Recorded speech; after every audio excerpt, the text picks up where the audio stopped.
चीन ने सितंबर तक कोरोना वायरस की वैक्सीन बाजार में उपलब्ध होने का दावा किया। ब्रिटेन के ऑनलाइन अखबार डेली मेल के मुताबिक चीन में अब तक कोरोना की रोकथाम के लिए 3 तरह के वैक्सीन का क्लिनिकल ट्रायल यानी लोगों पर परीक्षण का पहला दौर पूरा हो चुका है, जिसके नतीजे वहां के अधिकारियों ने बेहतर होने का दावा किया और दूसरे दौर के क्लिनिकल ट्रायल को हरी झंडी दे दी।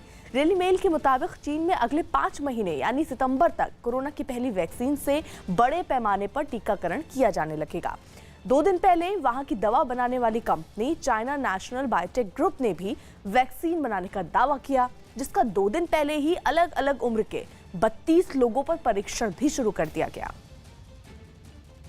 सरकार से इजाजत मिलने के बाद बेंगलुरु से गांव लौट रहे मजदूरों ने सोशल डिस्टेंसिंग के नियमों की अनदेखी की। गांव लौटने के लिए मजदूरों की भारी भीड़ बस स्टेशन पर पहुंच गई।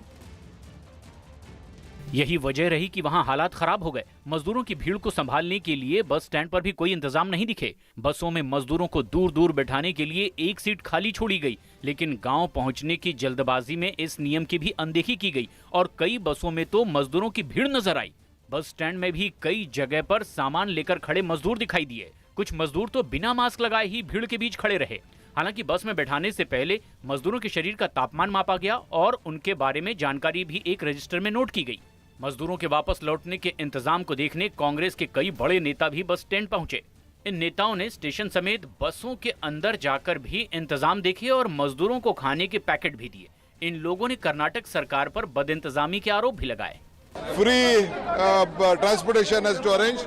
We have issued 1 crore worth check to the KSR government, KSRTC, and immediately they have responded to it and announced that it is free. PM Modi आज कोरोना वायरस के खिलाफ गुट निरपेक्ष आंदोलन की बैठक में हिस्सा लेंगे। वीडियो कॉन्फ्रेंसिंग के जरिए बैठक आज शाम 4:30 बजे होनी है। पीएम मोदी पहली बार गुट निरपेक्ष आंदोलन की इस बैठक में हिस्सा लेंगे। बैठक में कोरोना के खिलाफ लड़ाई में गुट निरपेक्षता देशों के बीच सहयोग बढ़ाने पर चर्चा होगी। इस बैठक में कोरोना वायरस के खिलाफ मिलकर लड़ने पर एक प्रस्ताव भी पास किया जाएगा। संयुक्त राष्ट्र के बाद गुट निरपेक्ष देशों का ये सबसे बड़ा मंच है। कोरोना वायरस से लड़ाई के साथ ही रूस की सेना ने समंदर में फायरिंग का अभ्यास किया। दुनिया के कई देशों की तरह रूस में भी कोरोना वायरस के 1 लाख से ज्यादा मामले, लेकिन इसके बावजूद रूस की सेना ने अपना अभ्यास जारी रखा। उसने पानी के जहाज के जरिए कई घंटों तक अभ्यास किया। उन जहाजों पर लगे हथियारों से निशाना लगाकर हजारों राउंड फायरिंग की गई। रूस में कोरोना वायरस के मामले लगातार बढ़ रहे हैं और वहां अब तक 1200 लोगों की इस बीमारी से मौत भी हो चुकी है।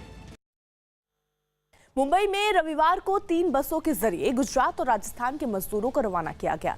इन बसों में कुल 60 लोग सवार होकर अपने घर के लिए रवाना हुए।